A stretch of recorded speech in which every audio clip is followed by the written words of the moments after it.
सभी को जय हिंद।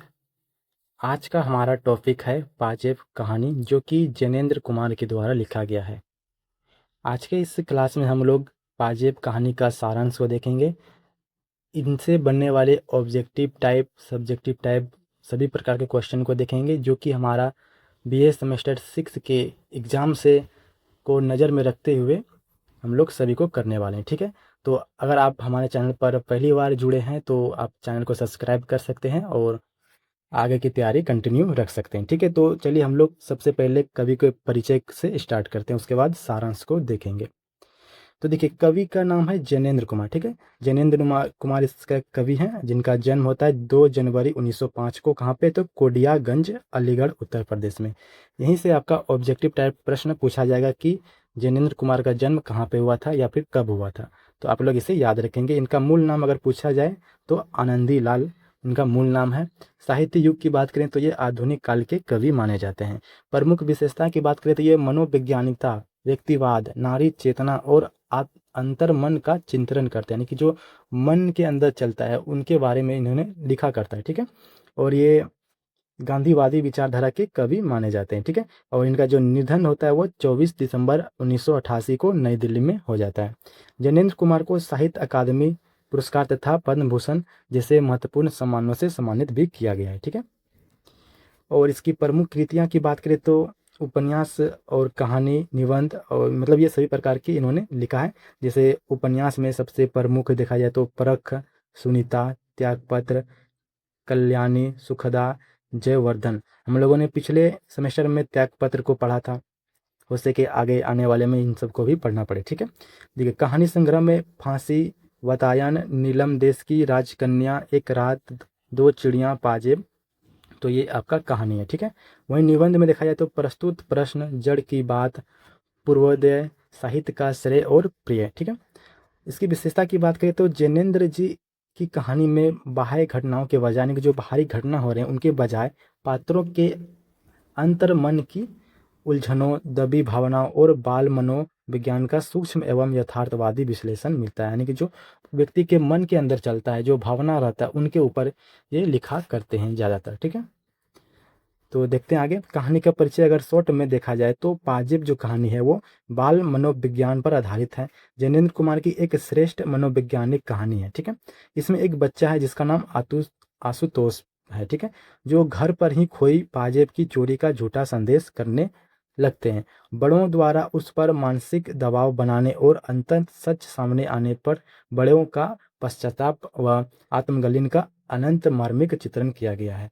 यानी कि एक मतलब आशुतोष है, बच्चा है, जिसके ऊपर क्या एग्जाम लगाया था कि मतलब इन्होंने पाजेब चोरी किया है। ठीक है, पाजेब मतलब होता है पायल, जो पैर में पहना जाता है। तो देखते हैं कहानी को, अगर लास्ट तक बने रहे आपको बहुत अच्छे से समझ में आएगा। तो उससे पहले हम लोग देखते हैं इसमें कैरेक्टर कौन कौन से हैं, कौन कौन प्रमुख पात्र हैं। ठीक है, तो पहला आपका आशुतोष है, जिसको आंसू भी कहीं कहीं कहा गया है। तो कहानी का बाल नायक है, यानी कि एक क्या है, एक नायक है कहानी का, एक सीधा, संवेदनशील और चंचल बालक जिस पर पाजेब चुराने का झूठा शक किया जाता है। यानी कि यहाँ से आपका ऑब्जेक्टिव प्रश्न पूछा जाएगा कि पाजेब का मतलब चोरी का एग्जाम किसके ऊपर डाला जाता है, तो आशुतोष के ऊपर। उसके बाद मुन्नी है एक, जिसको इंदु भी कहा गया है। आशुतोष की छोटी बहन है, जिसके लिए बुआ पाजेब लाती है, यानी कि पायल लाती है। उसके बाद इसके एक पिता हैं जो कथावाचक हैं। यहाँ से आपका प्रश्न ये बनेगा कि जो पाजेब कहानी है उसके कथावाचक कौन है, तो आप लोग याद रखेंगे ये आशुतोष के पिता हैं। ठीक है, पिता है। एक मध्यमवर्गीय है ये, और सुलझे हुए दिखने वाले व्यक्ति को बाल मनोविज्ञानी का दावा करते हैं। यानी कि बाल मनोविज्ञानी मतलब बच्चे को समझना, यानी कि उसको डांटना नहीं, मतलब प्यार से किसी बात को मनाना। ठीक है, तो अंत में बच्चे पर संदेह का दबाव बनाता है, और लास्ट में ये भी मतलब वो ये भी गुस्सा हो जाते हैं उनके आशुतोष पर। ठीक है, और इसके बाद एक इसका पत्नी है, यानी कि आशुतोष की माँ है, जो शक्की स्वभाव वाली महिला है, जो पाजेब गुम होने पर नौकर और बच्चों पर दोनों पर शक करता है। ठीक है, उसके बाद एक इसके बुआ है, मुन्नी के पाजेब उपहार में देने वाली रिश्तेदार।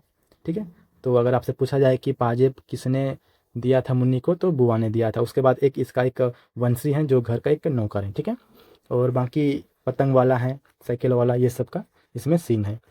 तो देखिए यहाँ से स्टार्ट होता है आपका कहानी का सारांश।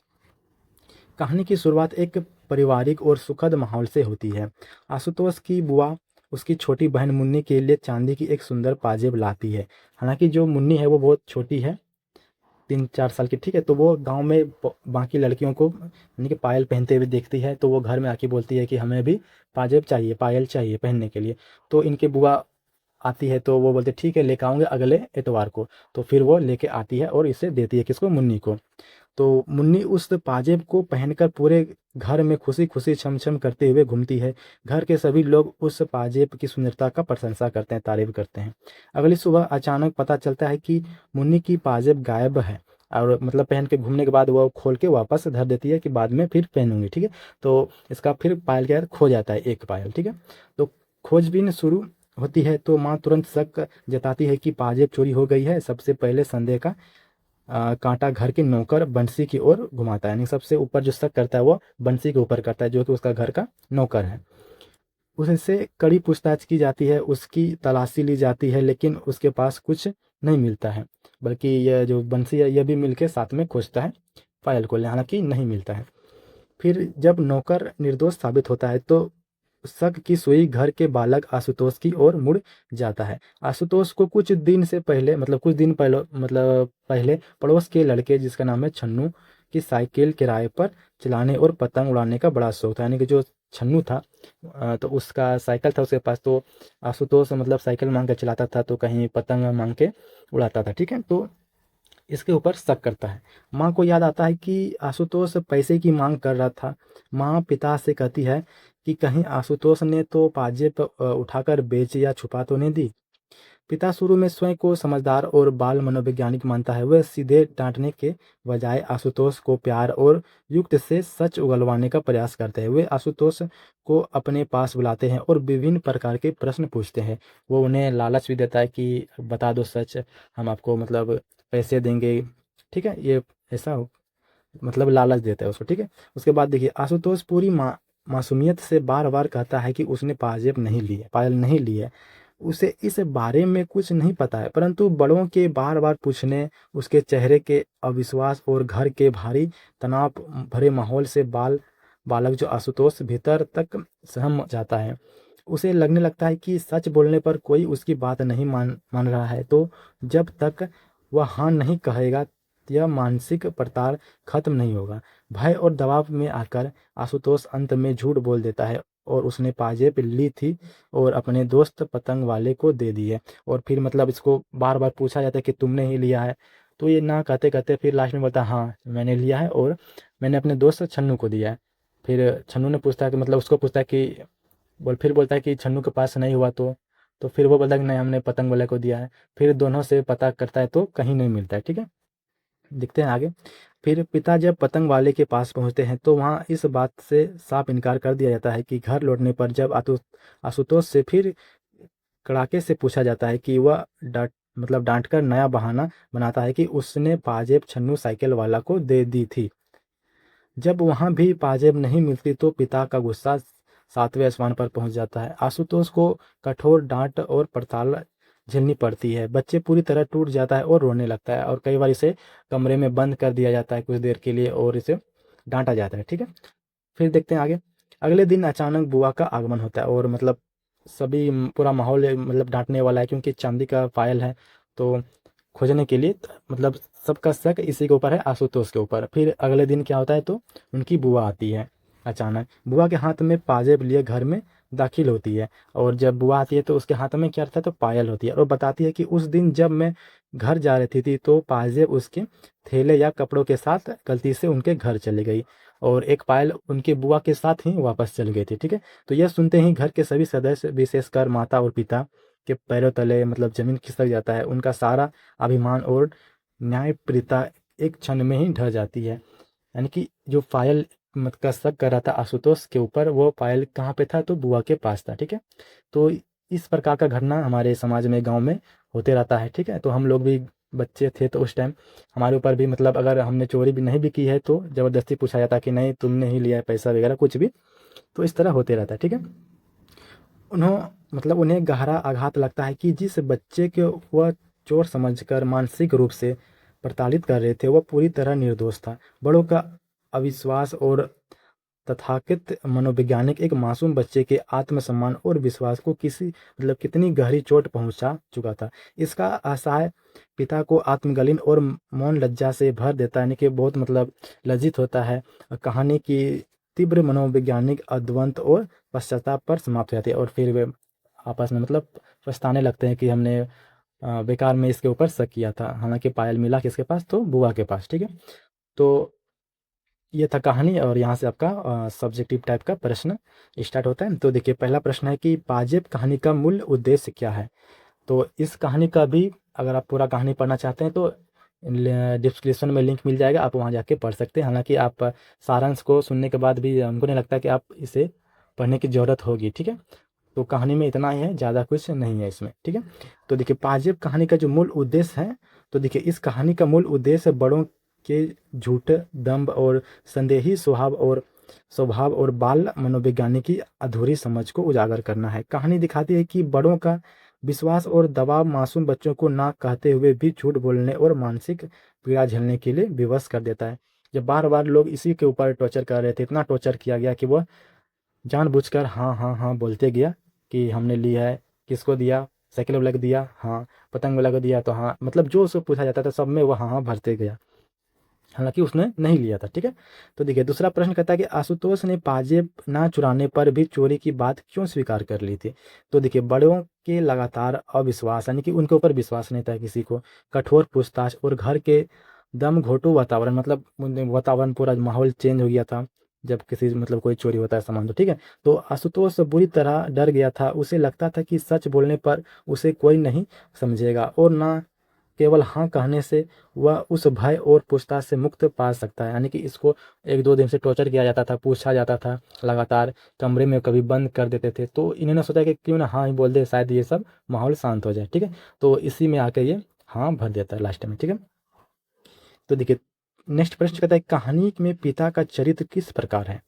देखिए पिता स्वयं को बहुत आधुनिक, धैर्यवान और बाल मनोविज्ञानी का ज्ञाता समझते हैं। यानी कि इसका जो पिता है वो समझते हैं कि हम बच्चे को समझते हैं, बच्चों को रिक्वेस्ट से बात करते हैं किसी भी चीज़ को, जैसे कि कोई चोरी कर लिया उसको डांट के नहीं बोलना है, उससे अच्छी तरह से मांगना है, मनाना है।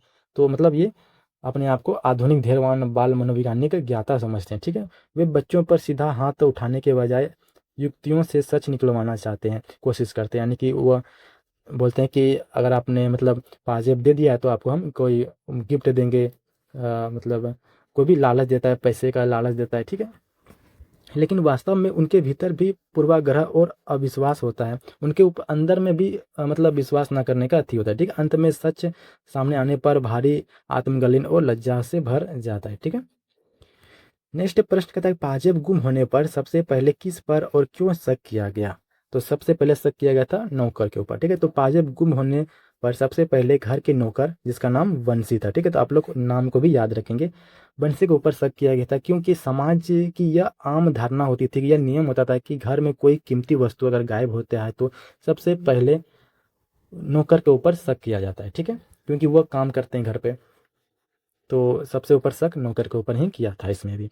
कहानी के अंत में माता पिता की मनोदशा कैसी हो जाती है। तो कहानी के अंत में जब सबको सच पता चलता है, जब बुआ स्वयं आकर बताती है कि पाजेब उनके पास छूट गई थी, तब माता पिता स्तब्ध रह जाते हैं, उनका अहंकार चूर चूर हो जाता है और वह एक निर्दोष बालक को चोर मानकर प्रताड़ित करने के आराप अपराध बोध व असहन पश्चाताप में डूब जाता है, वो पछताने लगते हैं। ठीक है, तो ये था कहानी। और ऑब्जेक्टिव टाइप तो आपका बहुत आसान है, ऑब्जेक्टिव में तो थोड़ा स्पीड में हम इसे देखने का प्रयास करते हैं। ठीक है, तो पाजेब कहानी के लेखक कौन है, तो जैनेंद्र कुमार है। ये सब बहुत ही इजी सब है। तो जैनेंद्र कुमार हिंदी साहित्य में किस प्रकार की कहानियों के लिए प्रसिद्ध हैं।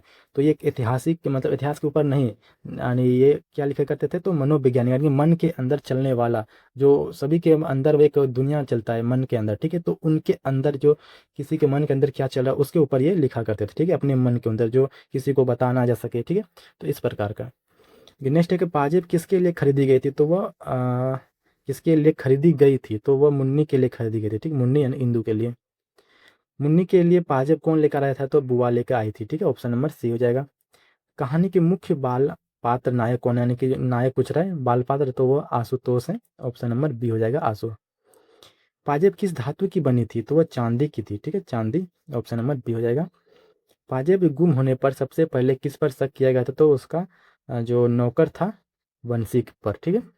उसके बाद आशुतोष को इन दिनों किस चीज़ का तीव्र शौक लगा था, यानी कि बहुत शौक था उसको, तो वो साइकिल चलाना और पतंग उड़ाने का शौक था। ठीक है। और इसी कारण इसके माता पिता इसके ऊपर शक करता कि कहीं ये पतंग लेने के लिए पाजेब को बेचा होगा, फाइल को बेचा होगा। ठीक है। नेक्स्ट कहता है आशुतोष किसकी साइकिल किराए पर चलाता है? तो वो छन्नू के साइकिल चलाता है। ठीक है। नेक्स्ट है कि दबाव में आकर आशुतोष ने पहली बार पाजेब किसे देने का झूठ बयां दिया? तो वो बोला था कि दबाव में आने के बाद वो बोला था कि पतंग वाले को दिए हैं। ठीक है। उससे पहले वो छन्नू का ही नाम लेता कि हमने अपने दोस्त को दिया है, और वो पतंग वाले को दिया है, इस तरह का। ठीक है। तो आज के लिए इतना ही, मिलते हैं नेक्स्ट क्लास में, तब तक के लिए बाय।